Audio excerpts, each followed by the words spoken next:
New video for you that is going to discuss animation and implicit animation. I just want to do a quick take because this stuff is really confusing.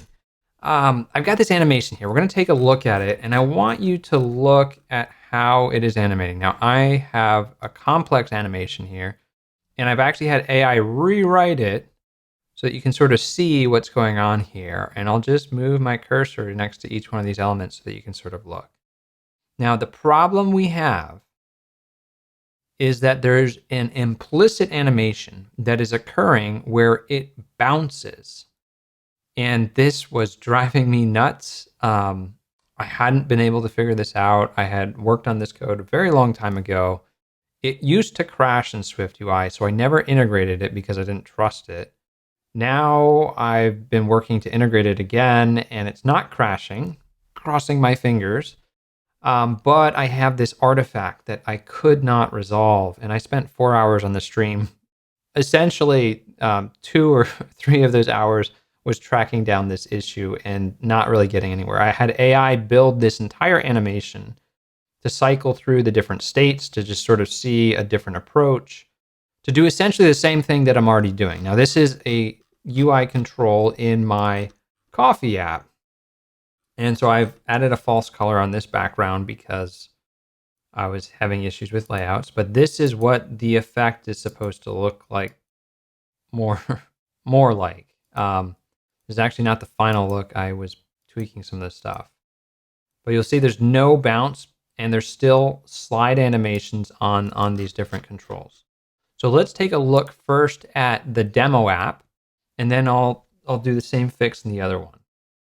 So this is a highly complicated animation state, and AI could not figure it out. It was suggesting random things that didn't quite work. It eventually, this morning, I was able to make a connection to figure out how to fix it. And I'll get to that in a second.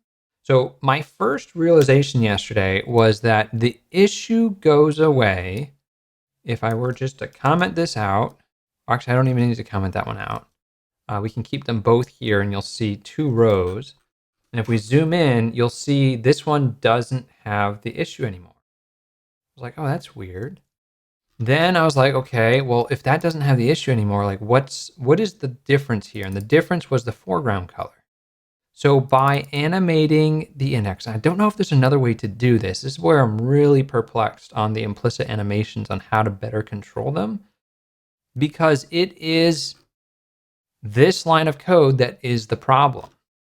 So how do we fix that? Well, we could just comment that line out, and you'll see that it's going to slide exactly like I want, but it's not going to have that annoying popping animation. So if we just sort of hover our cursor here on the black one, you will see that state 2 does not bounce.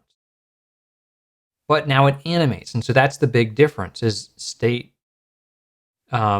the faded one is not properly animating. So I'm losing the animation by doing an if else. And that's because it's a different UI element. And I think I might be able to use like a transition on that. We could try that real quick. I think if we did a transition, we did a slide, this might behave differently. If I save that, are we going to totally crash everything? Maybe that's too much to ask. Do I need to put this on a group? Or does this get fixed in here? Whoa. So like that's not even the right thing. So it's sliding to the right. I think there's also a move. Could have this totally wrong.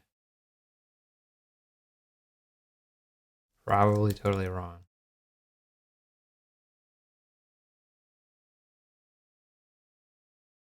You get that? I don't think it's compiling. It can't compile this because that's not. It's not giving me. It's moved to edge. Sorry. So in this case, if I did top instead of, yes, I know. too complicated.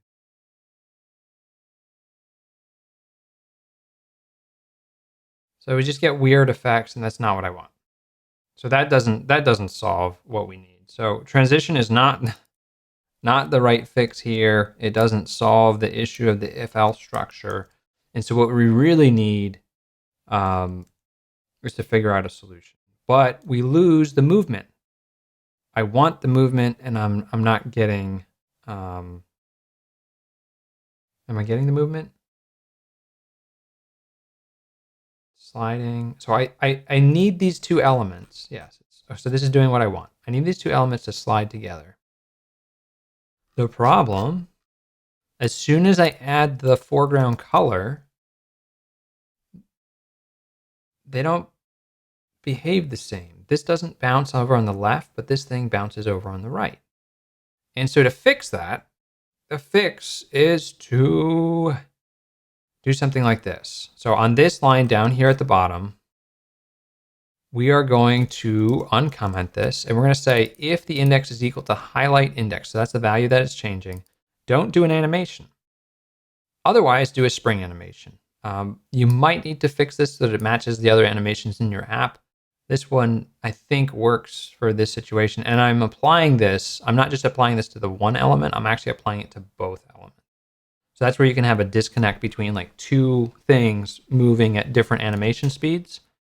And this is only when the value is changed.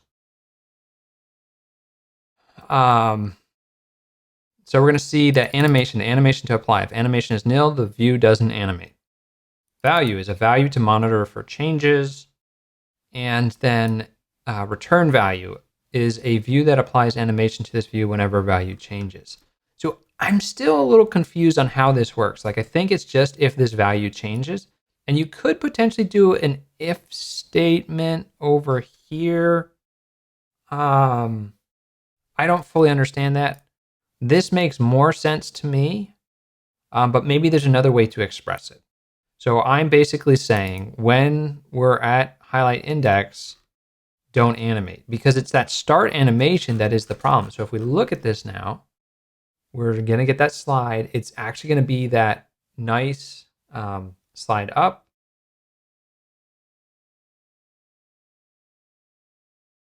And so then we can play with the animation. So if we, let's see if we can make this a little bit bigger. It's too big. So we have different animations that we could do here. We could do bouncy and see what that does. You're going to see a little bounce on it. Now the whole thing is going to bounce. The issue is if you were to do this just on one element, so if we do here,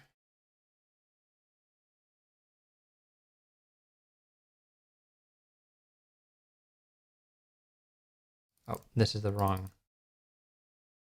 didn't work. So you got to make sure it's on the right value that's going to change. You're going to notice that there's a disconnect between these two. So now you've got this contention between left and right side. And so that's the challenge of SwiftUI animation when you're getting into complex things where the values are going to be different. So that's why we have to go to the top level, and we have to go to the top level because I have a horizontal stack here. So the horizontal stack are these two elements. They're all in a line, and they do have a background that is also selected, but that doesn't seem to impact the animation like the other one does. So that's the weird, interesting dynamic here. So to fix this issue, I bring this back. I say if the index is equal to highlight index, and I have to do this because highlight index is used in this highlight index. Jump to definition. Highlight index is based on current index. But it's kind of a complex value. And so we have to do it, I think, this way. I think I could use current index, so we could try that as well. And I believe that will work. I think it's any value change. So if I change this to current index,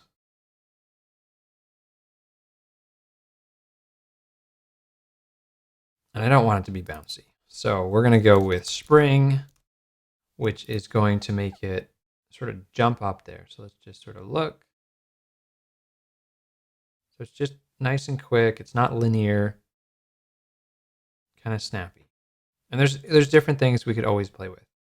So either one of those is going to fix it. And we just need to know if the current index is highlighted. I don't know if this would break. What is the difference here?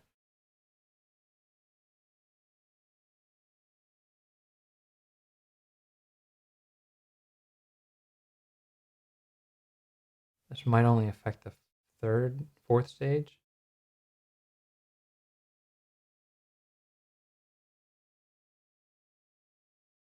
So I'm just looking at the animation.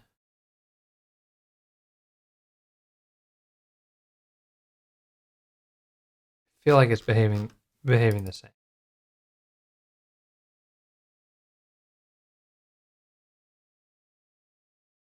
Okay. So that's with a computer property. And it's only doing the animation when it matches, when the value changes. So I think that's pretty good. That's what I want. The downside is you lose out on some of the animations. So you might lose out on animations that you want. I don't know if that's a problem. It's really hard to reason around some of this stuff. So you're just gonna have to play around with it a lot. So that's my take on this. Now, how does this impact my other code? It's one line of code. I just need to check if it's active. So the active will do different things. I don't even remember how some of this stuff works. It was a lot of trial and error and sort of building on different things. So the active state, and this is for a brew stage icon. I think I have multiple brew stage icons. So I've got a list or for each of these. I'm passing in the current stage and all the state information for the active state. And it's actually somewhat complicated. That logic probably needs to be cleaned up a little bit, but this worked. I did this on the iPad in the car when we were driving to Buffalo. And then I've tweaked it since then and just trying to get it cleaned up. Okay, now that one had a glitch. Maybe I have another issue to fix. Or it's just a simulator. It didn't glitch here, so I don't know if I'm just dropping frames there. And that's the challenge of all of this is, does it actually work? So if I hit start and we cycle through this, I wasn't watching. So it's in this last stage and I hit change. That looks pretty good. Nope, that doesn't look good. I don't know if I went too fast because it was doing another animation, which could be a thing. So if I don't go too fast, yeah, I think it's a speed issue. So if I just cycle, because these aren't supposed to be back to back. The check mark comes first and then it's supposed to go up. I do have one glitch on this last one where it's collapsing too soon. But you can see the check mark is bouncy until I'm moving, then there's some visual glitch because it's collapsing too. So that's the fix. Hopefully this helps you track down certain issues where you need to selectively disable animations because an implicit movement animation is causing an issue. My problem is that I'm doing match geometry in this one, so it's a little bit different. At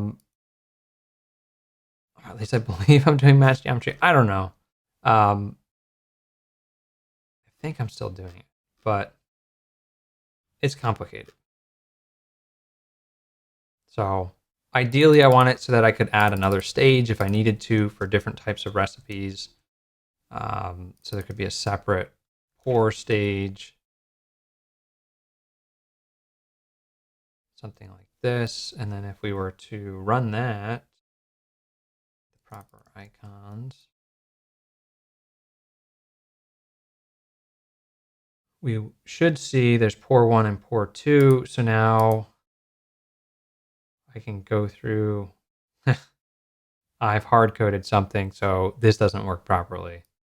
But the other one does. So there's always little things to clean up. Thanks for watching. If this was helpful, hit the like button, subscribe if you want to learn more SwiftUI animation or layout or just app development in general.